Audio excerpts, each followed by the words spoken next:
Hello everyone, once again welcome back to the channel. Dini Gongsigaw awhai मोनसे districtनि BPF districtनि मोनसे workers meet जादों बेवहाय जोंनि BTCनि मानगोनां MCLA देरहासार बसुमतारी सारा गोबां बिबुंथि होलांबाय नोंथांमोना खोनानो मोनगोन नायलांदो माबायदि स्ट्रेटेजिया दायो सार स्ट्रेटेजिया बेनो फैगौ 2014 सनाव 26 सनाव जितु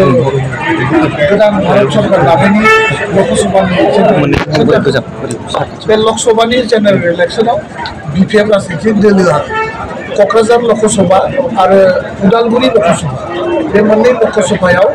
केन्डिडेट होदों आरो जों आसा खालामदों बे मोननैबो सिटआव जोंनि BPFआ देरहानाया 100% क्लियार जानानै दं मोनसे कुइसन सार जे समाव BPF दोलोआ गावसिनि कर्मकर्ताफोरखौ राफोद खालामनायनि मेल मिटिं खुंबाय थानाय समाव बिटिआरनि EM राकेश ब्रह्म बिथाङा माब्लाबा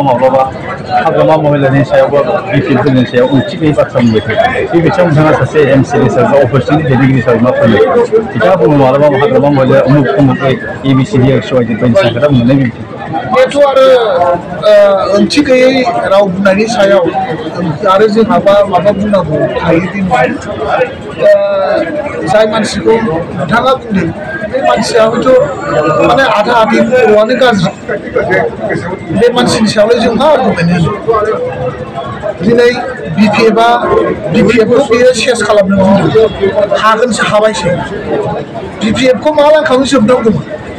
नैबे जानुवारि मासावनो BPFआ धंस' जानांगौ हादोंसै बेयाव धंस' खालामनो रावखौबो आन्डारमाइन खालामनानै राजनिति खालामजाया राजनितिकआ ओरैबायदि राजनितिक जे 2024 सननि जितु जेनेरेल इलेक्शन बे इलेक्शनाव BPFआ मोननैबो सिटआव देरहागोन आरो बे मोननैबो सिटखौ जोंनो नांगौ आरो जोंनो दरखार रायजो राजानो दरखार आरो बे मोननैबो सिटआव माने BPFआ देरहानाया गाहाम बेखौ रायजो राजाफ्रा दिनै बुजिनानै BPFजों रायजो राजाफ्रा लैहोर ओंखारनानै दिनै खामानि मावो थांनाय बावैसो सानसेयावबो प्रमद बर' बिथाङा हाग्रामा एजेन्सि मानहानि केस होनाय जादों नैबे बिथिङाव सारा माबायदि दा बायदि बुंनांगौ मा खोथा दं बिथाङा मानहानि केस होदों बे आइननि खोथा आइना मा लामा लायो आइना गावनि लामाखौ लानो हो गावनि मथे लामा सुरगोन आगान सुरगोन बे मथे बिथाङा खामानि मावदों बे मथे आइना आगान सुरगोन होननानै जों आसा खालामो बर्थमान माने BPFनि सोमोन्दैया माने कर्मकर्ताफोरनि सिगाङाव गोरासिन होननानै बुंनो सानो बिराद स्ट्रं दिनैनि दिनाव माने BPFल' नङा BPFनि बादैबो जायफोरा BTCनि मोजां सानो आरो BTCआव अराय गोजोनजों लोगोसे उन्नतिनि खोथा सिन्था खालामग्रा मानसिफ्रा BTCआव हाग्रामा नङाबा उन्नति गैया बे जिनिसा खाथा 3 बोसोराव बिथांमोना मा गोदान खामानि मावनो हागोन जेबो खामानि मावाखै BTR सुथिया 3 बोसोर जाबाय 3 बोसोराव 1,000 कोटि थाखा मानो थाइसेबो लाबोनो हायाखै 3 बोसोरा जोब्बाय अलरेडि कमप्लिटेड माने 2020 2021 2022 2023 बोसोरथामाव 500 कोटि सेन्ट्रेल गभर्नमेन्ट आसाम गभर्नमेन्टआ मोनफ्रोमबो बाजेटआव बिथांमोना बाजेट एल'केसन खालामदोंमोन 500 crore 500 crore 500 crore all 500 crore माने crore have been lapsed already दिनै बोसोरथाम थांखांनायनि उनावबो 1500 कोटियाव 15 थाखाबो लाबोनो हाया 15 फैसानिबो जुदि बिथांमोना डेभेलपमेन्ट स्किम स्पेशल पेकेज खामानि मावनो हायाबा बिनिख्रुइ देरसिन फैलार मा दंबाल आरो बोरैथो थांनाय डिसेम्बराव BTCआव साख्रिनि एडभार्टाइजमेन्ट होग्रायालाय साख्रिया माबोरै एडभार्टाइजमेन्ट मानो होनो आदा 2000 माने 22 सनाव 22 फाइनान्सियेल इयाराव 21-22 जितु फाइनान्सियेल इयार मार्टियार्स न'खरफोरनो 5 लाख रानना होनायनि 10 कोटि थाखा बाजेट एल'केसन दंमोन मानो लाबोना होफैनो हायाखै आसाम गभर्नमेन्टआ थफ्ला जुनानै दोनखानाय बे थाखाखौबो मोनफ्रोम न'खरफोरनो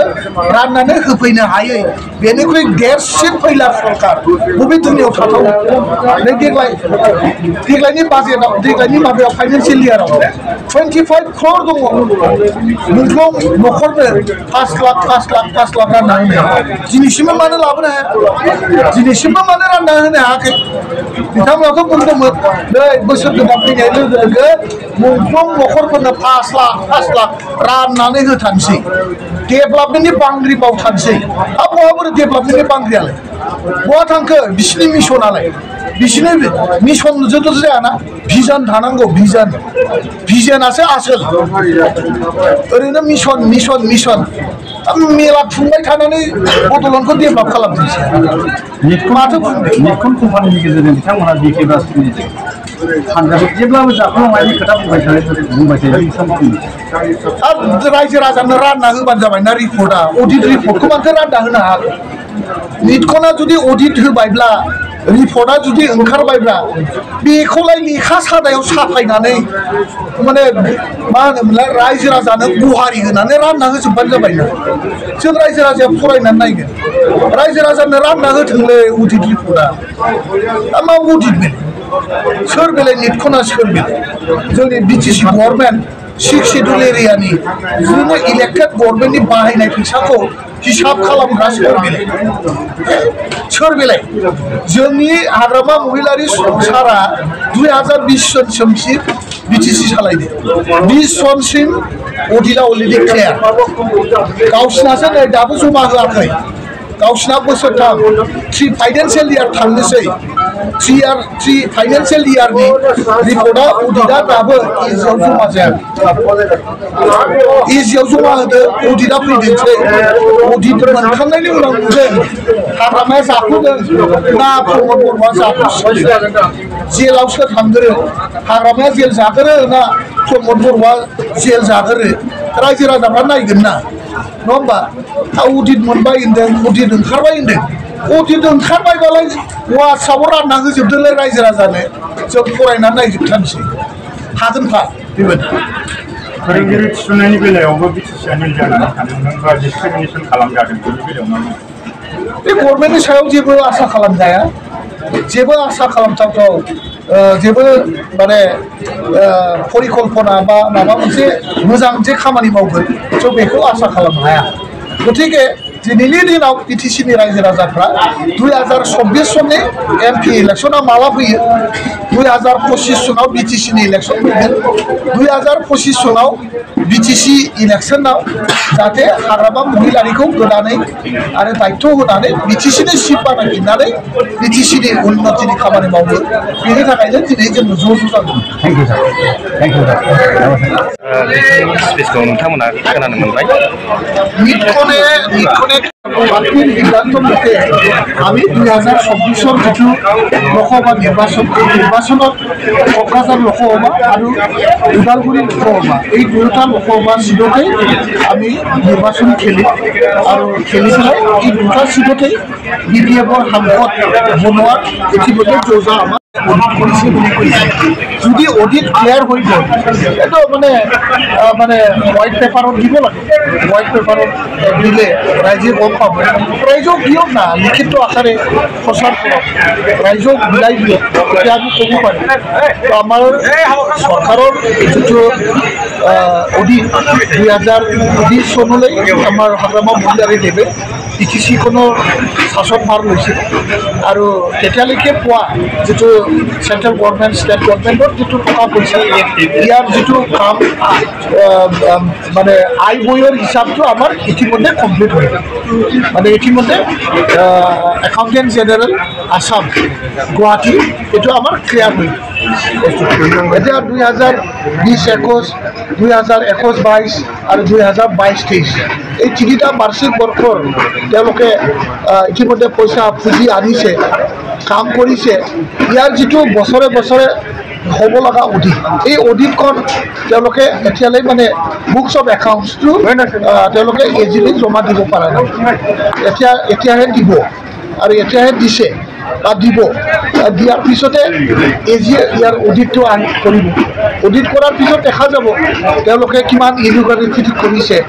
কিমান চৰকাৰী মানে নীতি নিয়ম মানি পেলাই তেওঁলোকে হোৱা ধনবিলাক খৰচ কৰিছে ইয়াৰ ওপৰত নিৰ্ভৰ হ'ব কিন্তু আবার ইয়াত আৰু কিবা অডিট কৰিব মই এইটো ৰাইজক মানে ভুল মিছগাইড কৰি আছে